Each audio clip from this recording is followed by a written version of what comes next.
All right, hello and welcome to the second episode of College Football Chatter with Chase and Caleb. I'm Caleb alongside here with Chase, of course. This is the January 15th episode, and today we're going to talk about the draft, the upcoming draft coming up in April. And along here on this show today, we've got our NFL expert, Bijan. Bijan, welcome into the show, man. Thank you for having me. All right, man. And Chase, before we get started, let's go ahead and advertise who we are, what we do. I don't think we really said that enough in the first episode. We're going to be bringing these videos. We're going to try to get them out once a week. Follow us on Facebook at LSU Tigers Mission Miami 2012. Once again, the page is LSU Tigers Mission Miami 2012. And you could also follow us on Twitter and just @mention and CFBChatter. So there you go. Follow us there. We'll always be talking about new episodes of College Football Chatter we have coming up. And, we try to be an unbiased show. We are LSU fans, but we like to keep up with everything college football. And we mainly focus on the SEC. But I think I said college football, so that covers SEC. So let's get into our show today. We've got the talking about draft declarations. And, Chase, you've got a little bit of some notes on this. Why don't you guys go ahead and get into it? We have a few declarations to mention, and one of them that just came in yesterday was Darren Thomas, the quarterback for Oregon. He just declared yesterday, and he's an interesting prospect that might shift a few big boards. Yeah, I'll tell you what, he kind of following with Michael James going early. I'll be surprised. I'll be honest. I didn't see that one coming. That was a bit of a surprise to me. No, indeed. I thought he would at least go finish out his senior year. But Rose Bowl champion, and I guess with losing Michael James, maybe he's not thinking that they're going to be too big. Let's bring in our NFL expert now, Bijan. Bijan, he's come out. He's declared for the draft. Where do you see a guy like Darren Thomas going in April? Well, when you look at Darren Thomas, you have yourself a spread option quarterback. I mean, up till this point, with the emergence of people like Cam Newton and I guess to a lesser extent Tim Tebow, must be some type of place for a quarterback like this in the NFL. I can see him going middle rounds. He could probably help himself a lot with the combine, but I really don't see this guy really sneaking up into the first round. He would have probably benefited a lot from college, but I think he still has a lot of work to do as a pocket passer, and that's a bigger priority placed in the NFL. What do you see him at any other position than quarterback, like possibly wide out or It's some kind of wildcat maybe? I could see him maybe as a wildcat. You know, Miami likes to use the wildcat. Miami actually had Pat White, if you remember him, from West Virginia. Yeah, West Virginia. So he could be a wildcat type quarterback. I can see a position change. He certainly has speed. He plays on possibly one of the fastest teams in the nation in Oregon already. So, and having quarterbacks switch to wide receivers is not too uncommon. I mean, you have Lance Moore, Antoine Randall, and Think about the guy from Arkansas from years ago. What's his name? Can't think of the guy's name. Played in Jacksonville as a wide receiver. Matt Jones. Thank you, Matt Jones. That's him. But I think the thing about Darren Thomas that interests me is, you think about that offense that Chip Kelly runs over there, and it's a very fast, spread around attack, like you've said. They do a lot of interesting things there. When you take a look, think about a guy like Andrew Luck, who's already in a pro style. He's ready to go play quarterback next season. A guy like Darren Thomas, I don't see him being an NFL quarterback. But they said the same thing about Tim Tebow. Some people said the same thing about Cam Newton. Take what you will for it. But you talk about that Denver organization, and they said in order to go forward with Tim Tebow at the quarterback, they need another guy who can go in and play similar ball as Tim Tebow. Do you think Darren Thomas is one of those guys who can maybe fill in? Well, definitely. He could be one of those guys if Denver does, in fact, continue with this read option offense that they run with Tebow, because it's definitely no guarantee that he is back next season. But he is definitely a guy that you could picture in that type of offense. Yeah, I agree. And I'm going to tell you, so you're saying middle rounds, 4 or 5? Yeah, I could see him 4 or 5, maybe work his way into late third or something. Somebody might want to take a flyer on him. Yeah, absolutely. And so that was probably the big surprise you would talk about. Something that we found very interesting. Chase, why don't you go ahead and talk about that a little bit about the top underclassmen. 5? The underclassmen in this draft. I think you see it a lot throughout college football, but we see it a lot in the SEC. You don't really get to develop so many people because a lot of these underclassmen are declaring early to get into the draft. And an interesting stat here is on the few of the experts on ESPN, their draft boards or their mock drafts, they actually have 4 of the top 5 are underclassmen juniors. Mel Kiper Jr., for example, he has Andrew Luck, who is a senior, but also has a year of eligibility left if he decided to come back. But Matt Cahill from USC, Trent Richardson from Alabama, Morris Claiborne from LSU, and Justin Blackman from Oklahoma State, all juniors.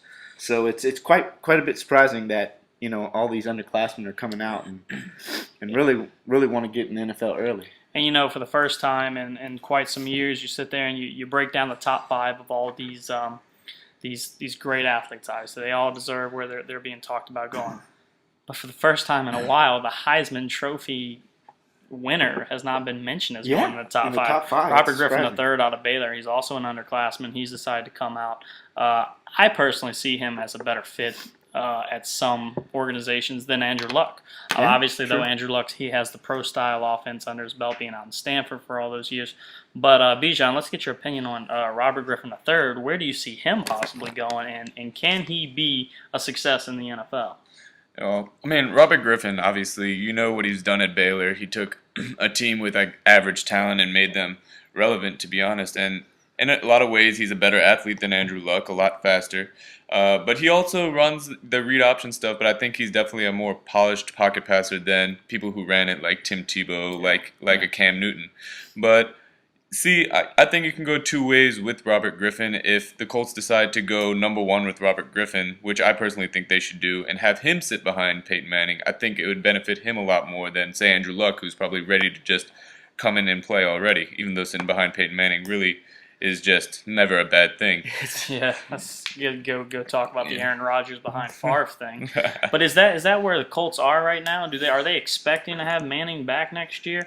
I mean, is that something that you gamble on with a guy like Robert Griffin, or do you go get an Andrew Luck that's saying, okay, well, best case scenario, Peyton Manning comes back and he's able to go for us next year, and Andrew Luck gets to sit behind him for a couple years and get experience, or do you say, okay, worst case scenario, Manning can't come back next year, and we've got an already pro-polished style quarterback and Andrew Luck to go. That's kind of a bit of a gamble if you go for RG3 and he's not ready for the NFL, don't you think? Well, I'm not sure that. Well, first of all, the Colts have already verbally declared that they are going to take Andrew Luck, and really the whole Peyton Manning thing. I believe that if they take Andrew Luck, they're probably going to part ways with Robert. If they take Andrew Luck, they're going to probably part ways with Peyton Manning already. So definitely it does factor into it a little bit, but I think they're pretty much set on taking Luck, who is the pro style, the pro ready quarterback. He's the safe pick. Yeah, definitely. He's the safe pick. But I agree with you. I think Robert Griffin III is the better pick. But that's all about if you're willing to be patient for a couple years. I think a good landing spot would be probably either number 3, but they have Christian Ponder there. But I think it would be a really good spot at the Browns because they're not ready to obviously go to the playoffs yet. Colt McCoy has shown he's serviceable as a backup, so maybe you take him to the Browns. You have Mike Holmgren, who obviously developed some good quarterbacks like Favre, like a Matt Hasselbeck, and then you just just a couple. But you have him sit behind there, and then you have Colt McCoy take some licks, and maybe Robert Griffin's ready next year, or maybe probably in the middle of the season, actually, if the Browns season is gone. From what I saw from Robert Griffin, I watched a lot of Baylor games. I'm going to tell you what, and I'm not going to, you take it for what it is with the Big 12 and how good their defenses are. Obviously, Oklahoma State, one of the best at takeaways this year, so I'm going to give the Big 12 a little bit of credit in the defensive category. But Robert Griffin III throws the ball downfield. Maybe better than any quarterback in college football right now. Mel Kiper actually commented in saying he's one of the best deep ball throwers he's seen in a very long time. So definitely, the ability to throw the deep ball, and he can throw the deep ball, but he's actually not too shabby underneath either with those intermediate routes. They say he has actually very good accuracy there. So I think that's the difference when a lot of people want to go ahead and take a guy like this and start comparing him to a Michael Vick or, like you even said, a Tim Tebow. I really wouldn't go that direction with this guy because if you watch him play, he's never a run first kind of guy. A lot of guys who have the speed and have the athleticism like he does, they're going to go in and they're going to say, well, he's a run first quarterback. Not with this guy. This guy likes to throw the ball downfield. He will throw the ball downfield. And when he threw the ball downfield last season with Baylor, he had some of the best numbers of any college football quarterback that ever played when they go downfield like that. But obviously, no matter where Robert Griffin III goes, he's going to be successful. Speaking of quarterbacks, but two quarterbacks that are actually coming back, Matt Barkley and Landry Jones. Landry Jones, I think, surprised a bunch of people because he wanted to have a certain type of year this year, national championship, didn't quite have that, and so now he's actually coming back. What do you think the prospects for Heisman are? Oh, obviously, between Landry Jones and Matt Barkley, these will be two of the front runners for the Heisman this upcoming year, and then subsequently also as top 5 draft picks in this NFL draft. It'll definitely be interesting to see how that plays out. But let's move on to people who have already declared. Yeah, I like that. Very good. Two very good athletes. We'll be spending a lot of time talking about. All right, we talk about a couple guys who have declared that played the national championship game. For instance, LSU corner, Mo Claiborne, Alabama stud running back Trent Richardson. And then, obviously, Alabama also has a couple guys on defense in Kirkpatrick and Hightower. Where do you see them as – where would be the best fit for those 4 guys, in your opinion, Bijan? Well, first of all, when you talk about this national championship and how much NFL talent was just abundant there, it's pretty mind-blowing that these 2 programs, Alabama and LSU, can really produce this much talent. But I guess we'll start with Trent Richardson, who was in the running for the Heisman.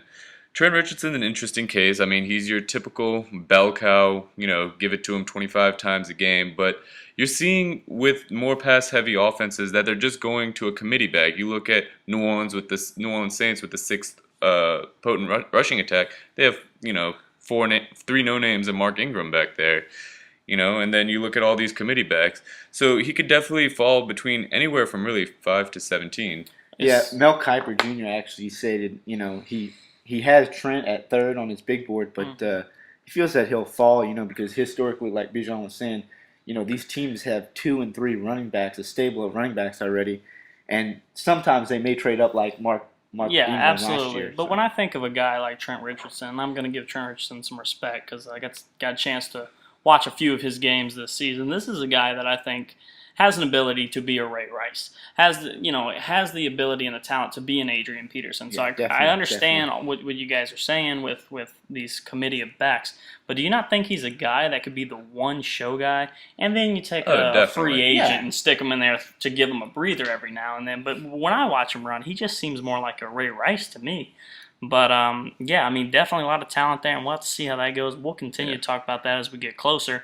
How about some of the guys on the defensive side of the ball? Oh, well, we'll start with the 2 secondary guys, Mo Claiborne and Dre Kirkpatrick. I mean, more people have Mo Claiborne ranked higher, but really, as far as I see these guys, it's 1A, 1B. I mean, honestly, the way... Both very talented. Both very talented, but the way LSU runs their defense, I guess, they put their secondary in plays, give them more freedom, a lot of freedom to roam and make plays, while Nick Saban kind of has them just part of the system. But you're looking at 2 pretty NFL-ready prospects. I mean, they can just come in and start with shutdown ability. I mean, it's just really amazing. I mean, you definitely have shutdown guys coming in, kind of like Patrick Peterson last year, and then just and Joe Hayden a few years ago, who played for Florida.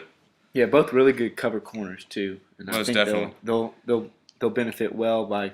A few teams will benefit well by absolutely, for them, and well coached by 2 very defensive-minded teams. And they'll definitely both get involved in the running game, like especially Drake Kirkpatrick and Morris Claiborne. It's they don't make any business decisions, if you will. Yeah, absolutely. Well, we're running out of time for this show here, but I'm sure we'll continue to talk about, as we said, the draft is in April. Bijan, thanks for joining us today. Definitely. We're going to have you back a few more times as we discuss where all these guys will go. Thanks for joining us again, folks, and follow us on Facebook once again. The page name is LSU Tigers, Mission Miami 2012. Yes, and follow us on Twitter. We have a Twitter now. It's at CFBChatter.